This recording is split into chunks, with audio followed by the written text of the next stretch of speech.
Welcome back to another episode of Saving Grace. Before we begin, where's my air up bottle? Hold on, I haven't used it. I can't stop my hydration journey, guys, because I'm on it. Let me press for air up. There it is. Oh, guys, you don't understand. I've been living and breathing with my air up because there's so many different flavours. Currently, my obsession, which is an obsession, is my cherry cola one. I'm loving it. It tastes so good. Look. Sensational. I've been drinking so much water. I feel like I am water now. Drinking all this water has absolutely changed me. I feel energized. I've got clearer skin. Look at my glow. Take it in. Take it in. Also, I like to colour coordinate my bottles with my outfits, but today I went for pink so it matches the set. I love it. I've got about 300. I'm going to put 2 more on the set because I just can't get enough. Oh my God, who did that? It's the god of air up. I love it. And look how nice it goes. They just look so bougie. And also, if you don't feel like hanging it like this, you can just take it off. Like so. How aesthetic is that? I, as you know, have been on shoots left, right and centre. I've been taking my air up bottle with me. I don't have time to be popping to the shops, getting bottles of water. No. So I just have my handy air up on the shoots with me, drink it during my breaks and refill it. It's so easy. It's so convenient. There is only one con to this, drinking so much water and looking this beautiful, is that I need the toilet a lot. And the other day I was in the car and I thought, I am not going to be able to hold this. There's no service stations. So I absolutely did pull over and have a pee in a bush. It feels great. I feel like I'm just... all the toxins are out of me. I've got no toxins. I'm not toxic. Speaking of which, thank you to this lovely air up bottle. I do need another wee. But before I go, if you want to be a little hydration girl like me, only hot girls drink water, then get your hands on this with air up. Scan the QR code on the screen or tap the link in the description to go to their website. So don't forget to use my code PRESS4AIRUP to get a cheeky 10% off outside of any current promotions. I'm just going to leave that here. I'm going to go for a wee. See you in a minute. Right, guys. Now I'm done with that. Let's get on with the pod. Big news, everyone. Big news. No one's died, but I am in love. Okay? I'm off the market. I'm off it. I wasn't even on the market, to be fair, but I'm off it. I'm not going to say who it is, but I'm going to give her a nickname called Eyelashes. So whenever I refer to eyelashes, I am talking about the love of my life. I'm in love. And yeah, it has been 3 weeks, but that's fine. That's absolutely fine. I manifested this. I said on my last podcast, I said, I want a woman with calves. I want a woman who does football. And she came to me like a dream. It was like an epiphany. My halo's all over the shop. Sorry, Jesus doesn't like the fact that I'm gay. She came to me like a dream and I'm obsessed. I feel like I've been missing out. I feel like men, I went very wrong with men. I don't like men anymore. I will never go back to a man, God forbid. Yeah, I just love it. I just love it. I feel like, don't know. I feel like I've got spring in my step. I feel like I'm glowing. It's the lesbian glow. I've got it. And yeah, that's my life update. But yeah, I don't think I'll ever hard launch though, just because I have been scared off that. And much trauma, many tears. But for now, it's eyelashes and I can't fucking wait. I had been suffering with a hangover of all hangovers, I'm going to be honest. And I got paralytic drunk, okay? Meeting her friends, her sister was there. Thought, let's keep some composure. Did I? No. We ended up going to this club and there was a woman with her titties out, dancing on fire in a cage. And let me also just preface, at this point, I was already blackout drunk. The guy got us a table and he said, to have this table, you have to spend 1.5k. I said, first of all, that doesn't sound right. But in my drunk state, I spent 1.5k on a bottle of vodka. I don't even like vodka that much. I don't even drink it that much anymore. I drink Prosecco. So I had so many regrets. We got a taxi home with her friends. I passed out, mouth open. So I can no longer see her friends. I feel like I've made an awful introduction. I keep getting like flashbacks, awful flashbacks to cringe things that I did that I'm hoping no one remembers, but people keep bringing up. So they definitely do remember. It's an issue. And then I woke up the next day, hungover, in her family home. Her mum rings. She said, you sang down the phone to me last night. I said, please. I had to sit outside. It was 9 a.m. I sat outside. I had to rejuvenate myself. I had half a crumpet. Her dog ate the other half. And that was that, really. Had an awful time with the hangover. But yeah, let's give life updates. What have I been doing? Well, I released a PLT edit, which, by the way, actually bangs. If you haven't seen it already, it bangs. Buy the tracksuit. It's really comfy and it's not cuffed. I hate a cuff. I did a shoot for it. It's really weird. So I went to this house in Bromley and I went upstairs and there was like this bath in this massive room. Like it looked like Hugh Hefner's bedroom. And I didn't realise the woman that owned the house was there. And I walk in and I said, the people that own this house are definitely swingers. You do not have that bedroom and not fucking that bath. That is not the route. And the woman was stood there and I was like, I'm so sorry for calling you a swinger. She was she was an older lady, bless her. And I thought, no, she can't be getting her hips around that bath, surely. Was that rude? I didn't mean that. That did come across rude, I'm sorry. I just meant I'm going to move on. I did the shoot. I did about 400 changes in a day.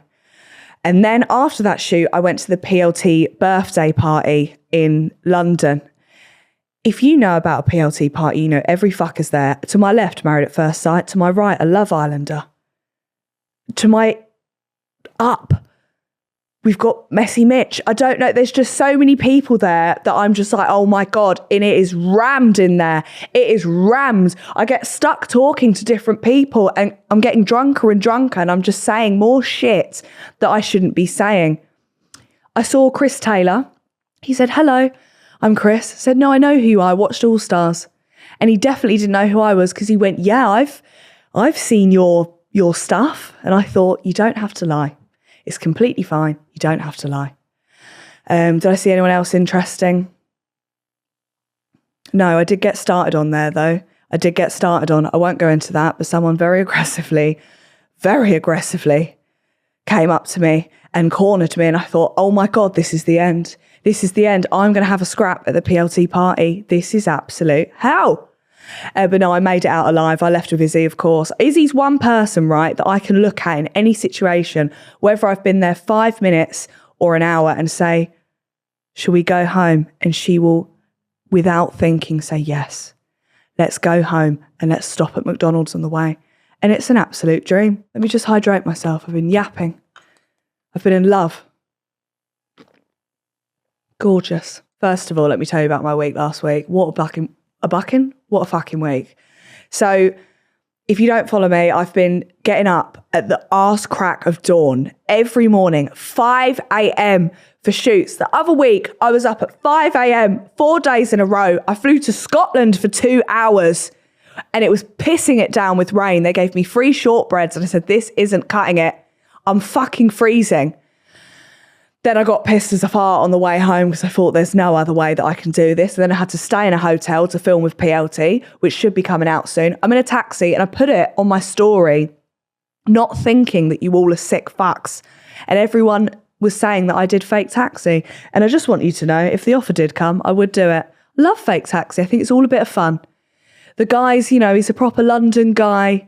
It's all very fun. And I'm here for whatever kinks people may have.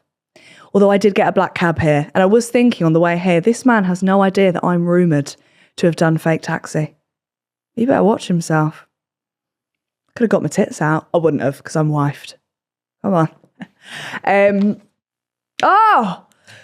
So the last time I was here when I filmed a podcast, I had to get ready for the Back to Black premiere, which, by the way, the film is so good. I know it got loads of shit online because the woman didn't sound like Amy Winehouse, whatever. The film is really good. I feel like it didn't show her dad and Blake to be as much of arseholes as they were, allegedly. Don't sue me. But it was a really good film. I love Amy Winehouse. I thought it was absolutely amazing. And I feel like she actually did play her quite well. She did all the arm movements. She had a fucking horseshoe on her arm. What more can you ask for? It was great. But before I went, I'd bought this dress, which I didn't realise was so see-through, right? And I'm quite a confident girl. I can get my tits out after a Prosecco anywhere, anytime, a church, a club, wherever you need, my titties will be out. But on this occasion, The tits were titting, and I had to really take into consideration that when you get there, you get your photos taken by the peps. And I thought, flash, nipple. I don't know if it's respectful because Amy's family was there. And, I don't know Amy Winehouse, but I think she would have wanted me to get my tits out. But I thought, let's be respectful. Let's do it. So I'm thinking, what can I do? Nipple cover? No, because it looked like I had massive burger areolas.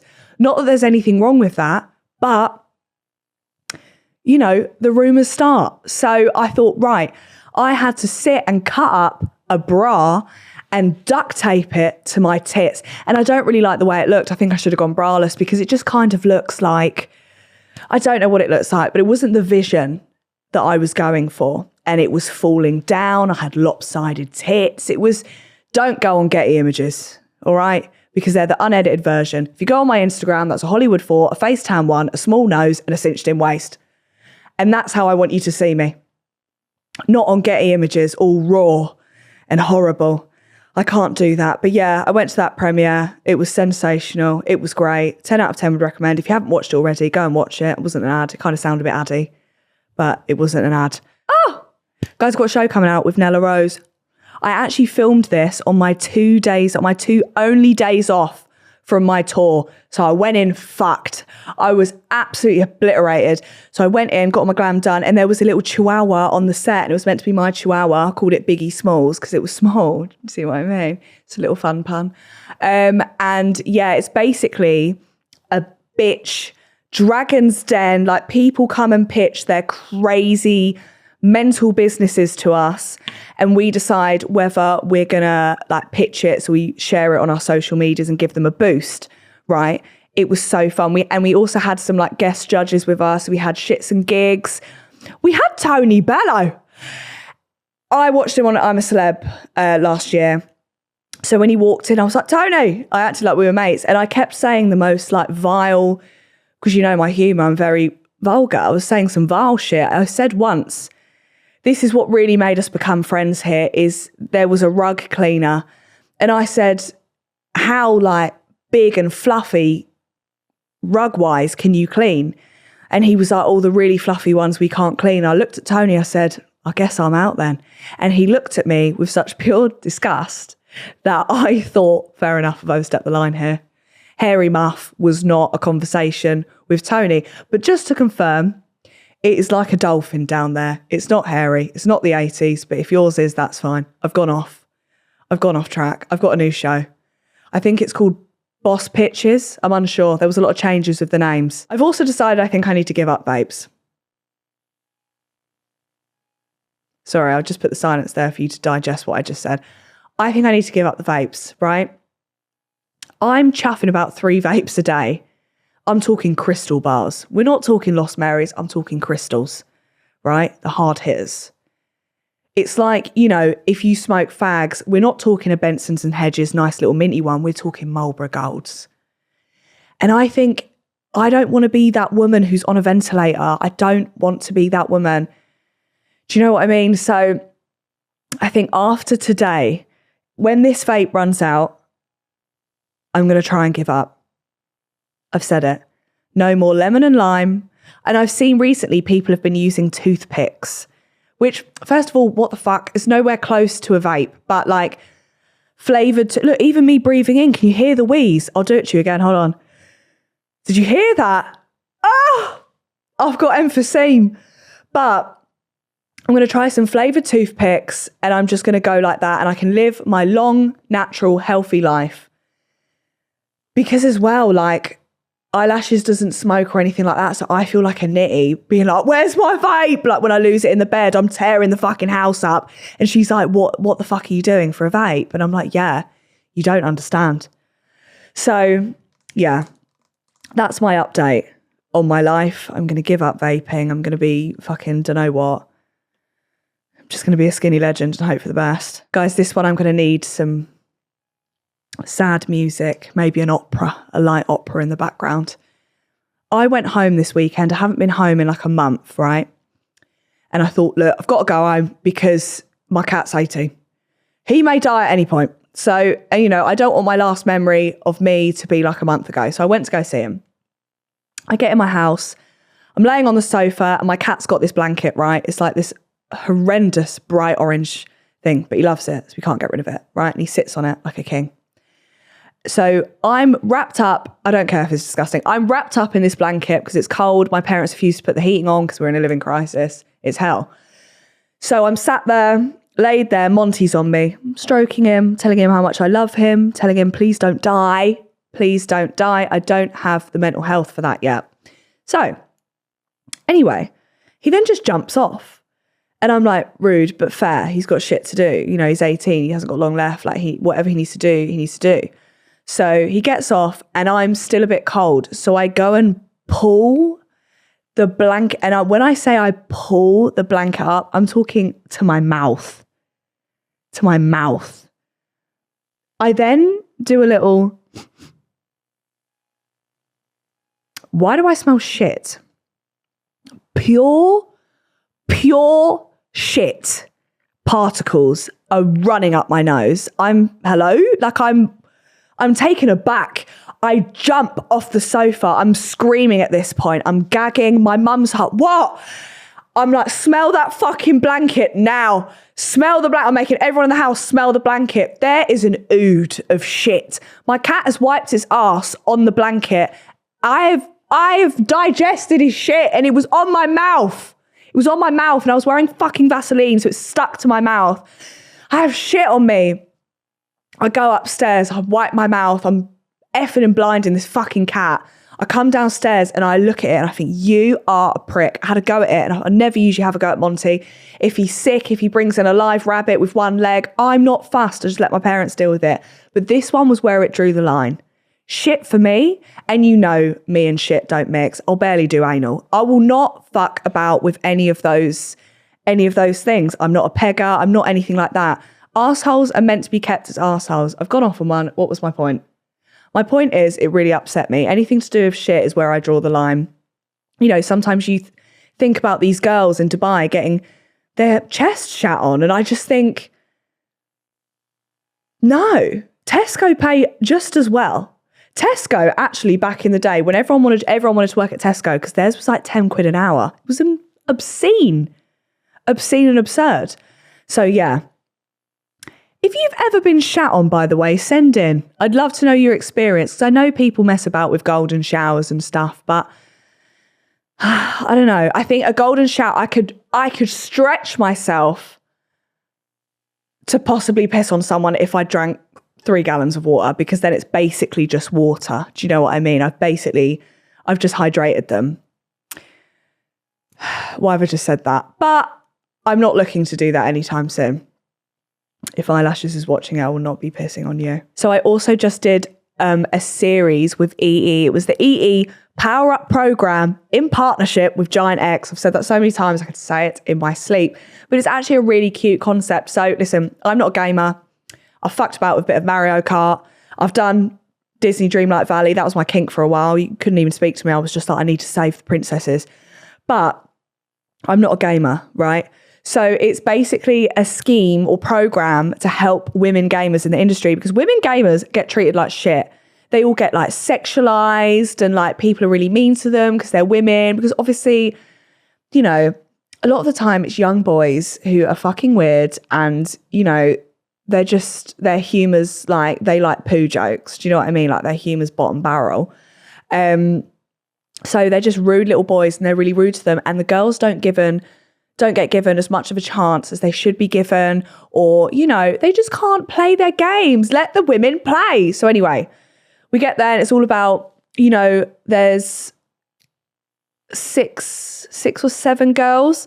And they get taught, you know, how to look after themselves mentally, a good diet to play. Because when you're gaming, I'm sorry, you're not getting up and making a katsu. You don't have time. You must get back to Valorant. So actually this woman, I want to say Emily English was her name. She made this like Thai green noodles. It was literally done in 5 seconds with prawns. It was so fucking good. I eat it every day because it's also good for you because it's got vegetables in it. Yeah, all of that. And then they went to like Belgium to go to this massive gaming thing.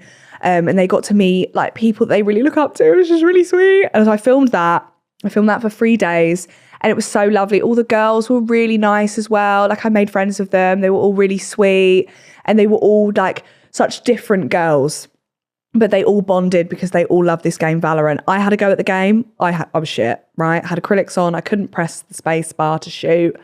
It was tragic for me. But it was great. It was sensational. And yeah. What have I got going on? I've got a holiday. I'm going to Benidorm. Benidorm's hard. I'm going to Benidorm. I've never been to Benidorm before, but I'm hoping I can reenact my life like the show. I want to rent out an what are they called? Nanny-mobile. Like I want to rent out a nanny-mobile and I want to fucking rock about the strip on the nanny-mobile. I want to get wasted. I want to go on a jet ski. I want to get my tits out by the pool. I'm not going to do that because I am staying at a family hotel. But I just think how exciting. I've never been to Benidorm. To be fair, I've never ever thought about going to Benidorm either. It's never crossed my mind to be like, let's fucking have it large in Benidorm. But yeah, I'm going to go. I'm going to do it. And I'm buzzing. I'm also going to Ibiza this year. I'm looking to go with the bags, Izzy. And I think it will be raucous. But I've still got a bit of PTSD from when I nearly drowned in Ibiza in the fountain. So I am a little bit scared. But I think it should be good. Where's Wayne Lineker when you need him? I'm going to drop a message. I'm going to be like, listen, Ocean, free table because I don't really want to spend $5,000. And hope he takes me up on the offer. So, you guys have been sending in some absolute mental stuff to me. So I'm going to, once again, go through it on the pod and talk you through your tragic lives. First one. I had sex with a guy at a 21st birthday party. There was an open bar, so the night was rather blurry, but I was sure I had taken my tampon out before. To my surprise, it fell out on Tuesday, 4 days later. Do you think I will see this guy again? I can't remember if this sex was good or whether my judgment was clouded the next day because the tampon was still on my G-spot. Right. That's a crazy statement. One thing I will say about men is I doubt he even realised it was there. They can barely find the vagina. So for them to also find a tampon, I feel like is stretching it. I think he would have been like, oh, what's that? What's that? Do you know what I mean? So surely you can sleep with him again. I mean, your pussy's probably mangled right now. Like, I can't even imagine the stench. The stench of that must be insane. And did you have to get it surgically? Because I know someone that she had to go to the hospital and the hospital had to get it out of her. Same thing when she was drunk. I had this fear the other day. I was like, I set an alarm on my phone to take out a tampon at 4 a.m. because I thought, I know I'm going to be coming back at 4 a.m. and I need to remember this. And I did it. But there also, if you don't remember the night, you're like, but did I? And then you're digging for gold up there. It's a tragic time for all involved. But yeah, I hope you see him again. And I hope you just maybe don't wear a tampon. Good for you though. Free bars, what they're there for. I went through my mother's phone and she is subbing in a BDSM context for a rich French guy. For those who don't know, it's like, you know, I'm guessing the French man will be the daddy and she's the submissive one in the relationship, which is vile to think about your mum doing. Yes, sir. Ugh. He flew to Australia where we live and waited in his car till her 16-year-old son, oh, you're a boy, got home from school. It is so gross, but I need advice on what to do because she talks about me to him and sends him photos of me. It's so foul. Mum said she would pay for my uni though, so do I stay silent or be like secondhand pimped out? Right. So what I think you should do, I think you should blackmail your mum. I think you should be like, Mum, we're doing so well these days with money. Why? Wouldn't it be hilarious if you were actually just like a submissive for a rich French person and see her reaction? See if she shits herself. Then you don't have to say that you know, but you know. And therefore, she will know that you know. And you can just, you know, Mum, I want some new Jordans. Bam.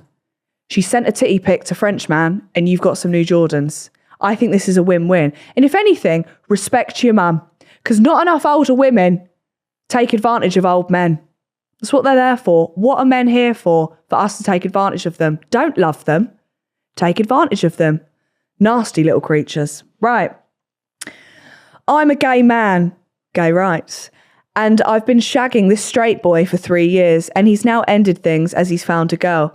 He's blocked me on everything, but I can't stop thinking about being with him, seeing him every day. I've tried dating gays and other boys, but nothing is working. This is a common theme here.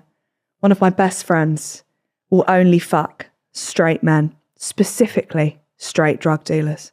So that's the image that you've got in your head here. I think you're never going to get a relationship with a man that is saying he's straight, because even if they do treat you like you're in a relationship, he'll never show you off or make you public, which is shit for you. Because, you know, what if you want to be wined and dined? What if you want to go to Nobu? You can't, because he's in the closet. And also there's loads of gay men that are like, you know, like straight passing or whatever the term you want to use is. Like, actually, I've got one for you. DM me, I'll set you up. Because I was shocked. But yeah, I think maybe don't go for the straight men. I think they're all, you know, nothing good can come out of that. Exhibit A.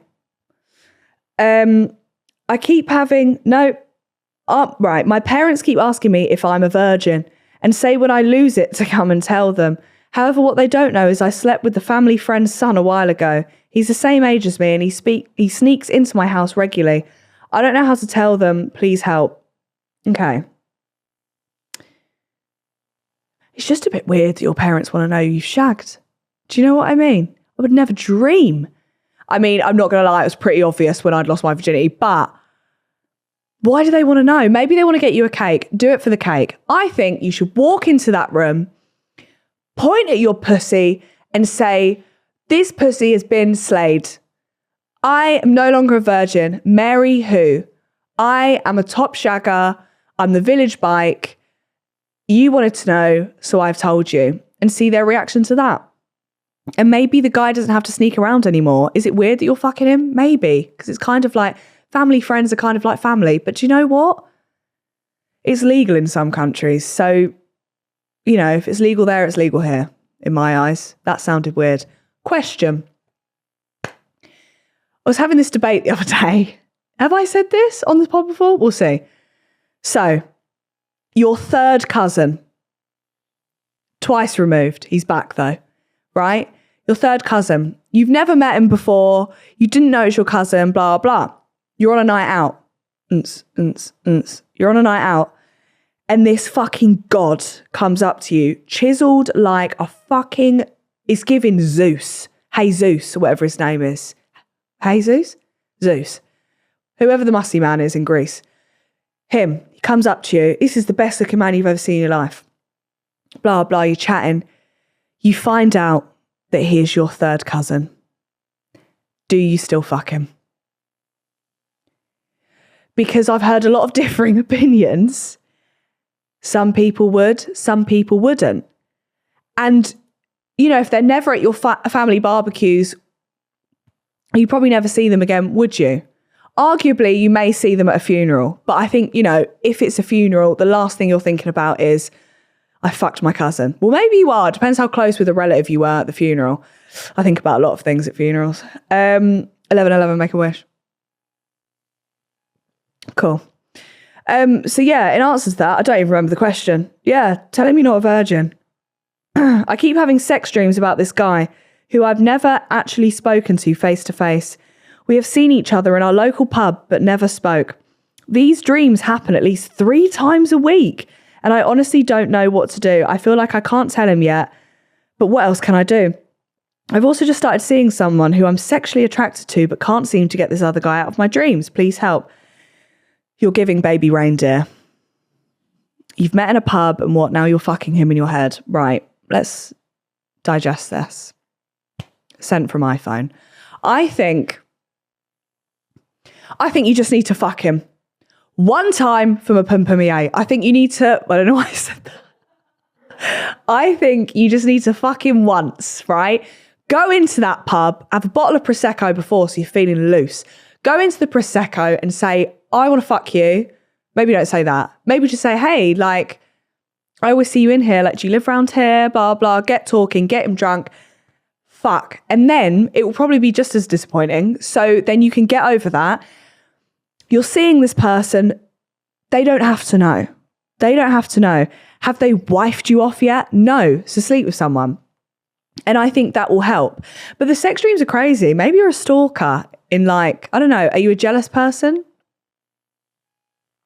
Unsure. I don't really have sex dreams.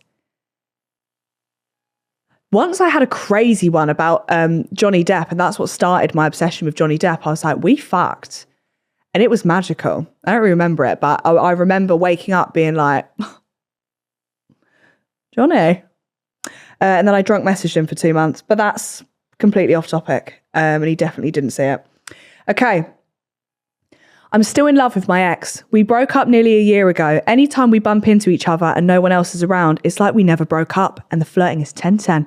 All I want to do is rip his clothes off. Jesus. But then when he's around his mates, he's a completely different person. I'd love to know he wants to get back together, but how do I find out without sounding desperate? What the fuck is wrong with you?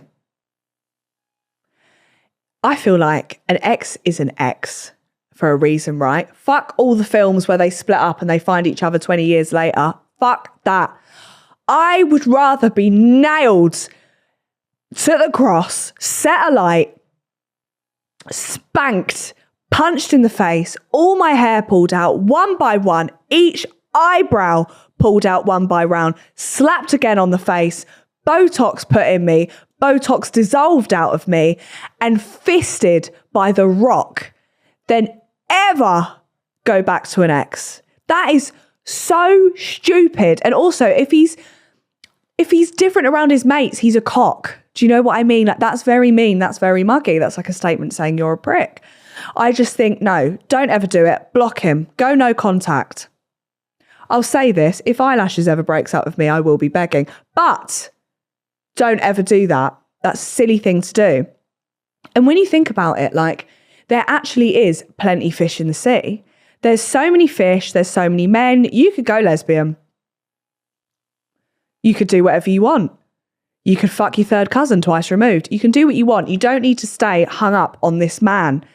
I just think, yeah, what's that about? And also, I think as soon as you block them and stop seeing them, better things will come to you. Go to Ibiza.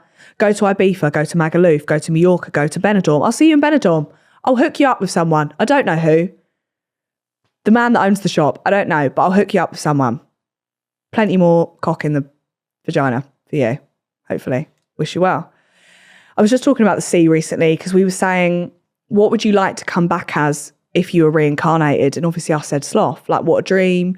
You just sleep. You've got like baddie nails, like they're long, they're like acrylics, mold growing on you. So you obviously don't wash, which, to be honest with you, easy life. Yeah. And then someone else said, because Eyelashes once adopted, she still has adopted a stingray called Miss Keisha. So on her wall, it's the certificate of Miss Keisha, her stingray she adopted. And they were like, I'd love to come back as a stingray. And I thought, to come back as anything in the sea is fucked up because you're always part of a food chain. You're always worried, am I going to get fucking eaten? Constantly, people snorkeling around you, looking at you, getting choked by plastic because we litter. And if you're not on the food chain, it means you're down in the depths of the dark sea. I am not fucking with the dark sea. You can't see anything. There's horrible big creatures, whales, mammoths, all down there. And it just seems really scary. I don't like the sea. I think the sea is so fucked up. I don't like space. I don't like the sea. Anything that's hard to get to, or has got, isn't it true that we only know what 20% of what's in the ocean? Hello? What else is in there? There is shit the size of dinosaurs in the Atlantic.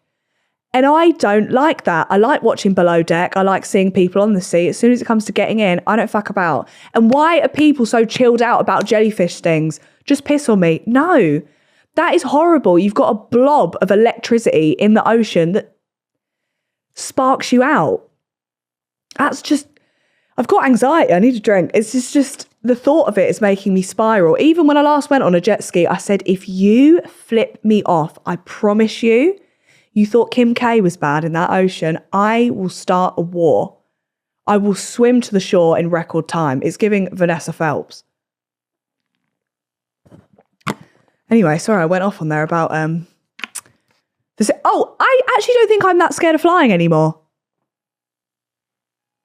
I think I'm cured from flying. I think the other day, when I went to Scotland there and back, I sat there and I thought, I'm fine.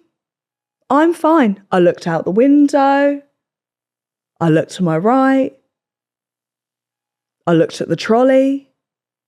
I listened to some music and I was fine. Granted, the flight was an hour, so there wasn't much stress to be had. But I remember thinking, no, and I'm getting used to all the sounds now. When the wheels come out, it sounds like we're going down. You know, so when you take off, there's one beep, the ding, and that means, right, flight attendants, sort your shit out. They get up, they start doing all the trolley, they start tea or coffees, all of that. And I thought when that first went off, that's an alarm bell, we're going down. And then the second ding is the seatbelt sign coming off. Although one thing I will say, if you ever fly from London City Airport, I thought we were on a fucking seaplane. Why is it over the Thames? It's like an island. And then as soon as we took off, we just fucking did a hard right. We would literally like this, parallel. I looked down, I could see London Eye. I could touch London Eye. And I thought, this feels very extreme, but I didn't freak out.